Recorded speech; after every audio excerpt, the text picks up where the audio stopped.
The question is, if x and y are connected parametrically by the equation given in exercise 1 to 10, without eliminating the parameter, find dy over dx. So let's see how we are going to solve the given problem. तो चलिए शुरू करते हैं। तो देखिए, question को start करने से पहले मैं आपको क्वेश्चन के पार्ट को एक बार एक्सप्लेन कर देता हूँ कि ये क्वेश्चन है क्या। आपको है ना पैरामीट्रिक इक्वेशन दे रखी है जिसमें उसका जो एक्स वेरिएबल है ये डिपेंड करता है ए इंटू सेक ऑफ थीटा पे। ठीक है, तो लेट मैं इसको इक्वेशन नंबर 1 से रिप्रेजेंट कर देता हूं। और ये जो वाई वेरिएबल है ये आपका डिपेंड करता है बी ऑफ टेन थीटा के ऊपर। This is equation number 2। अब क्वेश्चन में आपको ये बोल रखा है कि आप गिवन डाटा को यूज करके dy ओवर dx को कैलकुलेट करिए। पर अगर आप चेक करें तो क्वेश्चन में एक रेस्ट्रिक्शन भी है कि विदाउट एलिमिनेटिंग द पैरामीटर। इसका मीनिंग क्या है? इसका मीनिंग ये है कि देखिए, मेरे पास एक ऑप्शन ये है कि मैं यहां से थीटा को एलिमिनेट करके एक्स और वाई को आपस में रिलेट करूं। ठीक है, मैं अगर आप कहें तो मैं इसको रफली एक बार आपको करके भी दिखाता हूं कि मेरे पास और क्या ऑप्शन अवेलेबल है। देखिए, अगर मैं सेक थीटा की बात करूं तो फर्स्ट इक्वेशन से सेक थीटा मेरे पास निकल के आएगा एक्स अपॉन ए के। सिमिलरली अगर मैं सेकंड वाली इक्वेशन से टेन थीटा को कैलकुलेट करूं तो ये मुझे निकल के आएगा वाई अपॉन बी। और इनकेस अगर मैं स्क्वायरिंग और सब्ट्रैक्टिंग यूज करूं, मतलब अगर मैं यहाँ पे सेक स्क्वायर थीटा माइनस के टेन स्क्वायर थीटा को अप्लाई करूं तो ये मुझे मिलेगा x square upon a square minus के y square upon b square. और ये जो है that is actually the trigonometrical identity. तो आप इसे डायरेक्टली वन से रिप्लेस कर सकते हैं। जैसे आप इसे वन से रिप्लेस करेंगे तो अब आप देख सकते हैं कि आपका थीटा एलिमिनेट हो चुका है, मतलब आपके एक्सप्रेशन में थीटा नहीं है। और अब अगर आप इस एक्सप्रेशन को यूज करें तो आप डायरेक्टली इसको डिफरेंशिएट कर सकते हैं। पर क्वेश्चन में आपको इसी के लिए मना किया हुआ है कि आपको थीटा को एलिमिनेट नहीं करना है। ये एक आपके पास ऑप्शन था डिफरेंशिएट करने का कि पहले आप एक्स और वाई में एक रिलेशन ले आइए और फिर just find out the value of dy over dx। पर जैसा मैंने कहा कि क्वेश्चन में ये स्टेप आपको फॉलो नहीं करना है। आपको x is equal to a sec theta और y is equal to b tan theta को यूज करके ही इसका dy dx कैलकुलेट करना है। तो देखिए, मैंने क्वेश्चन तो मैं उम्मीद कर रहा हूं कि मैंने आपको अच्छे से समझा दिया है। अब अपन बात करते हैं कि फिर इसमें हम लोग क्या कॉन्सेप्ट यूज करेंगे।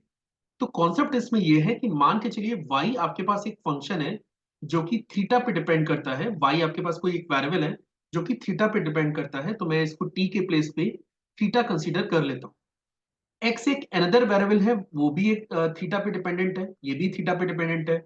और इनकेस अगर आपको dy ओवर dx निकालना है तो इसके लिए हम लोग करते ये हैं कि सबसे पहले y को थीटा के रेस्पेक्ट में डिफरेंशिएट करेंगे, फिर x को थीटा के रेस्पेक्ट में डिफरेंशिएट करेंगे और दोनों क्वांटिटीज का रेशियो ले लेंगे। तो आप देख सकते हैं कि अगर मैं इन दोनों क्वांटिटीज का रेशियो लूंगा तो डी थीटा से डी थीटा आप डायरेक्टली कैंसिल कर सकते हैं and you will get the value of dy over dx। तो बेसिकली मेरे पास ये एक फॉर्मूला आ चुका है, that is dy over dx is your dy over d theta divided by dx over d theta के। तो अब मेरे पास दो टास्क है। एक तो मुझे dy over d theta calculate करना है, उसके बाद dx over d theta calculate करना है, फिर इन दोनों क्वांटिटीज का मुझे रेशियो भी लेना है। तो आप देख सकते हैं कि क्वेश्चन में y आपके पास क्या है। y आपके पास है b of tangent of theta के।